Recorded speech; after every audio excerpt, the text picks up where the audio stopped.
It. Let me sample another view coming from Sulete saying it's a difficult one.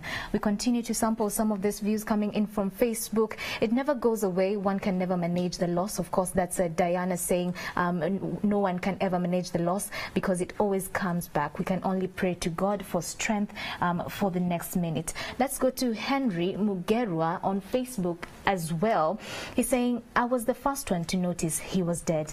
I came in my father's bedroom from school just to greet him as usual. Since he couldn't answer, I thought maybe he was asleep, but no, he was already gone since 2008, but it still feels like last week. We continue to pray for you, Henry Mugera. Let's sample Alex's view. You're saying just we keep praying and focus on the way forward. In most cases, it's terrible to people who have been dependent on the lost one, but life must go on. R.I.P. Papa. We continue to pray for you, Alex, as well. On Twitter, we have at Shemka7. You're saying, I prayed, I cried, I buried them, I celebrated their lives, and I got closure. Very important. Getting to that point of finding closure is very important. Aziz, you're saying this is a topic, for him it's a difficult topic and it's hard to discuss. We also have on Twitter at Semanslo, you're saying it's something you have to deal with every single day. It's extremely hard. Just going to the last comment, keep your views coming. The hashtag is Morning at 10 TV across all the social media platforms. Of course, I lost my mom, and this is coming from Rick Jones, that's on Facebook. He says, I lost my mom in 2004. By then I was in Form 1, but up to date it has never got out of my mind. The pain is still running in my heart. In the last 5 years after her death, I could be at school and I would think that maybe when I go back home after school I would find my mom home. Nothing pains like losing a mom in this world. R.I.P. Mom. We continue to commiserate with you who lost a loved one. We continue to pray not just for you but also the fresh accident that happened on Sunday, the Ethiopian Airlines crashing. We pray for the 157 families of the victims, and we hope that you find closure someday. Of course, the black box was found, and we hope that with that investigations will be speeded and that finally you will find closure. I'm linking to Rita Kanya and David Rukasi, who will be taking us through Take Note. Good morning. Now, in our Tech Note this morning, as we move away from loss, a number of people, if you have gone for a requiem mass, a number of times it is mentioned that the Lord gives and the Lord takes away. And in our Tech Note this morning, we're talking about giving of life. We're talking about maternal mothers and maternal health. For a number of people, the best news you can hear is that you're expecting, or that your sister is expecting, or that your mother is expecting, or someone you know. It could even just be a workmate or even just a colleague. But then what happens next? What do you do when you receive the amazing news? What do you do for the next 9 months? It could even be maybe 4 months. You could have discovered later on. And to continue that conversation in our Tech Note this morning, David Rukasi and I are joined by Dr. Shinsha Shetty. She's from NSK Children and Cardiology Clinic. Good morning, Doctor. Good morning. Thank you so much. You're welcome. Now, Doctor, first question to you is when we talk about maternal nutrition, first thing comes to mind is what should or shouldn't an expectant mother take? There's, of course, the first thing that comes to my mind is alcohol. Yeah, of course. I think to start off, good maternal nutrition is a good start to life. That's just the basic of in general. Yes. So the mother is feeding well, the nutrition is good of the mother, the baby is going to end up having good nutrition, will end up growing into a healthy adolescent and thus a healthy adult. So it's basically like a cycle. And unfortunately, we are stuck in a vicious cycle where we have maternal malnutrition, which ends up giving us low birth weight babies, which ends up with stunting of growth and low weight children. And then again, adolescents, the adolescent girls are not healthy enough to grow into good women, like healthy women, and that ends up in maternal malnutrition again. So we got to break that vicious cycle. So getting back to what mothers should or shouldn't do, shouldn't do, definitely illicit drugs, alcohol, smoking, all of that is very harmful, not only to the mother but also directly to her baby. What she should do, which I think we should put more emphasis on, is what are the things that she should have, what are the kind of diet she should have, what are the kind of supplements she should have. So basically, any woman that wants to get pregnant, that she even has the first thought that I want to have a child right now, that's the day she should start taking folic acid. It's not when she becomes pregnant or when she gets that positive test on her pregnancy.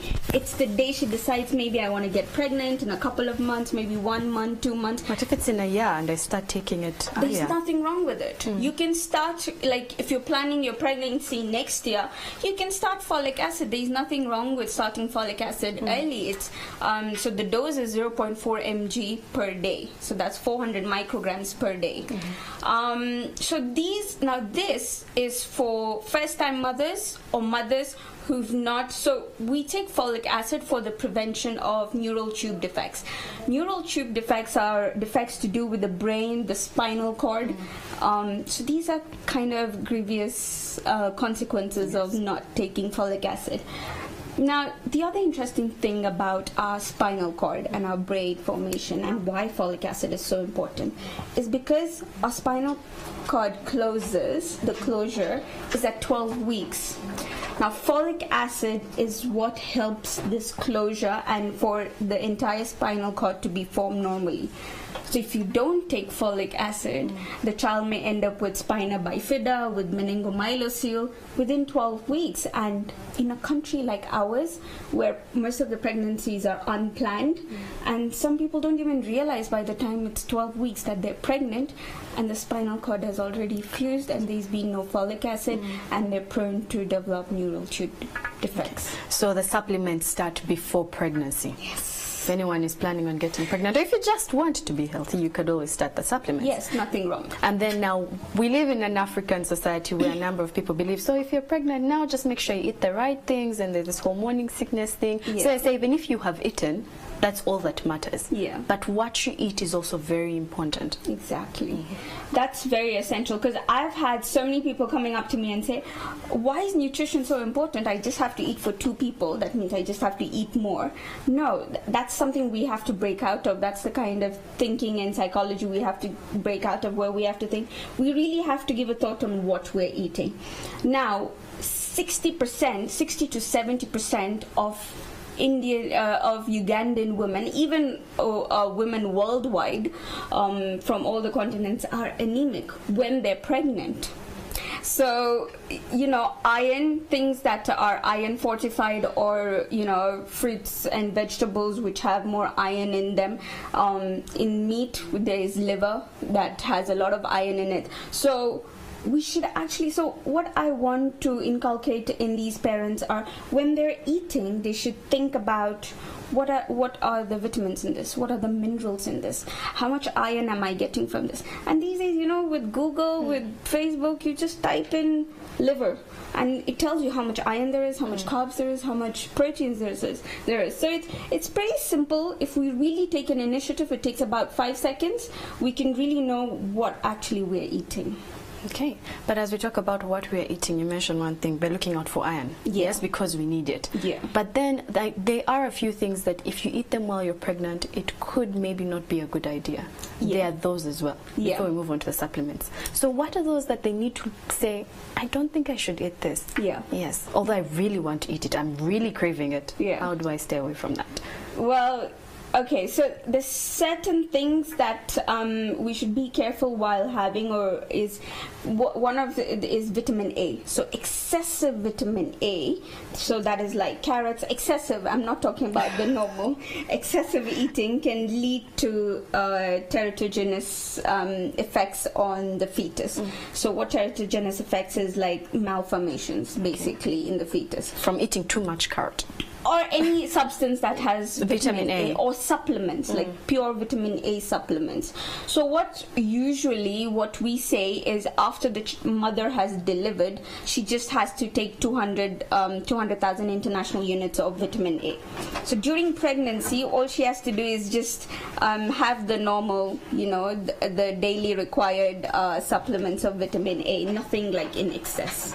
Okay, let's go to the supplements. Which supplements should one avoid? Avoid? No, I wouldn't say I would want to avoid any supplements, because there are two kinds of nutrients we're looking at. We look at macronutrients, which are the carbohydrates, proteins, and the fats, and the micronutrients, which is iron, folic acid, calcium, vitamin D, zinc. So all those micronutrients. So let's going to macronutrients first. So macronutrients, for example, carbohydrates. So how much? So one of them, I think the most common questions is, the parents come to me or to doctors and ask, how much more should I exactly be eating? So in the first trimester, it's between 300 and 350 calories more than usual. Okay. So if you're having like 1,500, so you should be having like about 1,800 to 1,850. Not 2,000. Yes. Now that's the first trimester. Now when you get to the second and third trimester, it should be between 450 to 500 or 550 kilocalories. Same ways when you're lactating, it goes up to 650. Wow. So this is the increment, not the total calories. Total calories for a normal person is between 1,500 to 2,000. Women mostly 1,500 to 1,800. So 350, 450 to 500, 650. Okay. We talk about the what, but the how of what I should be eating, in what moderate amounts, and that one we have dealt with. Yeah. But in what amount of time? Yeah. Yes, because there's a morning sickness thing. I don't know if David has heard of morning sickness. Yes, I don't know if it's a foreign term to you, David. Yes, I've heard of it. I was a little bit worried if you're going to ask me if I've had morning sickness before. No, I'm not going to have that. So because of the morning sickness, we find that a number of women have a hard time eating. Yeah. Yes. So how often should a pregnant woman be eating? Yeah. Because every time that, and it's a joke that by the Ugandan men need to stop, is that every time you find a lady that has gained weight, you think she's expecting. Yeah. Maybe her diet has just changed and her body has expanded. Yeah. But talking about the time frame in which a pregnant woman should be eating. So, well, the 3 meals, breakfast, lunch, and dinner, and including that, maybe 2 snacks, 1 to 2 snacks in between. When I say snack, I mean a healthy snack, not like, fries and a Coke and things like that. Like healthy things. Maybe you can have a cucumber, a carrot, fruits. I think Uganda is so fertile and you've got such fresh organic fruits growing here naturally, avocados, papayas. So Ugandan women can be so highly nutritious if they just go for the organic things that are available. But then we have a number of fast foods that are popping up as much as we have so many farms and so many fruits. Yeah. And we can't deny that there are a number of ladies that prefer to have the junk. And in one way or another, it takes a toll on the baby's health later on. So talking about the baby's health vis-a-vis the mother's health, and how does it affect her after the child is born? So when we talk about malnutrition, it's not only deficiency, it's also excess.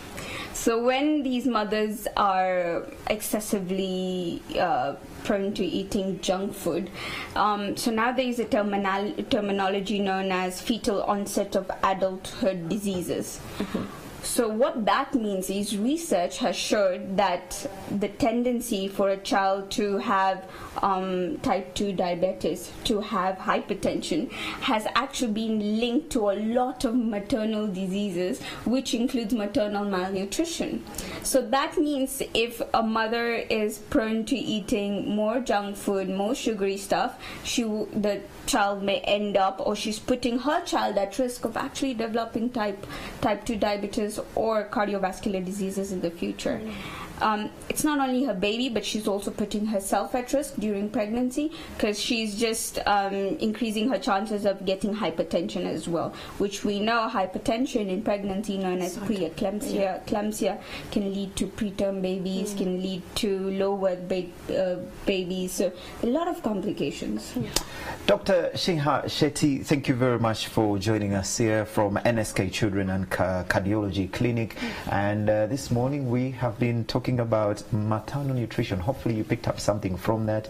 And like you were informed earlier on, yes, you need to start even before. If you're planning to have a child this year, you should just get on that diet, just get it rolling, so that by the time that unexpected pregnancy comes through, your system is ready for it. Yes, but David, I think if you're expecting to have a child next year, the conception can happen this year, but the baby will definitely come next year. But anyway, we have been joined once again, as David told us, Dr. Shisha Shetty. For now, we're going to be giving you a traffic update. We have Stephen Mbide, who is at Kitgum House on Ginger Road, to tell you, for those that are either getting out of town going somewhere else, or if you're coming into town and Ginger Road is a place you are going to.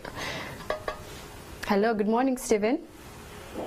Yes, good morning, Rita. Yes, Stephen, how is the traffic looking like along Ginger Road? The Ginger Road, still the challenges from those people, for those who are coming from the eastern side, driving along Ginger Road. We're seeing that before you go to the third place here at the Kitgum House, you also be losing almost between 10 and 15 minutes. That is between the side of Ministry of Internal Affairs behind the ministry and the third place here. The first officers here will be stopping for that maximum time, 15 minutes, before you join the clear road that is towards the Kampala side. Here for now, for you, it is towards that direction. And those coming from industrial area using access roads from the runabout near the 6th, 7th, and 8th Street as we join the third side here. You will also be held here for maximum time will be 8 minutes, between 5 and 8 minutes. So you cross joining the Super Road, joining the Kampala Road side. And for you coming from the city side, clear road for you, and you also be losing 3 to 5 minutes of the delay time held here by the officers. The reason being, the traffic lights are operational, but the police officers are the ones manning this first floor. They are not letting the first light operate as they should.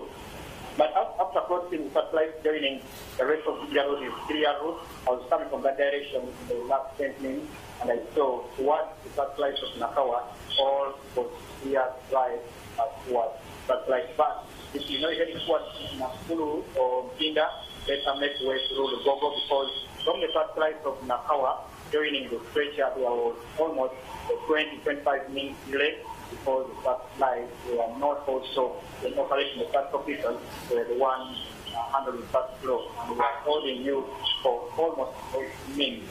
But you coming from Yusufa Road or around the Bokos, joining the first light here, also another 5 minutes between the roundabout along Yusufa Road and the first light here at Kitgum House.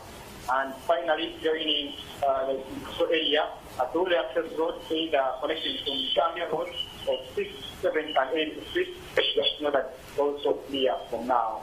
As I wind up this, I have to remind you that we lost our phone.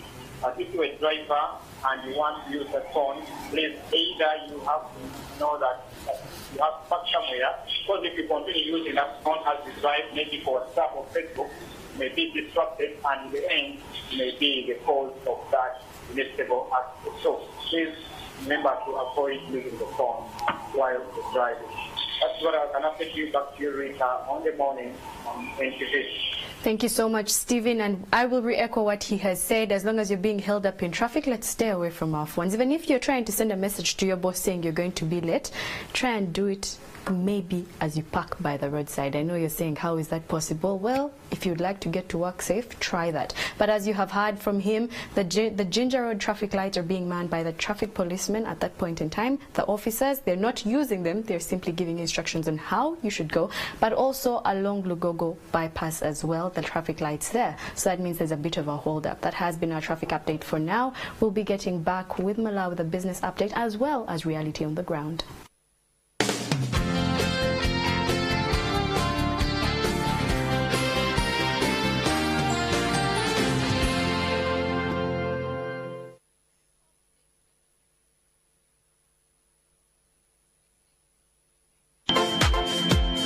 Play and win every 10 minutes. For every 1,000 you spend, it gives you 1 entry into the jackpot this Sunday. On MTN, simply dial *165*.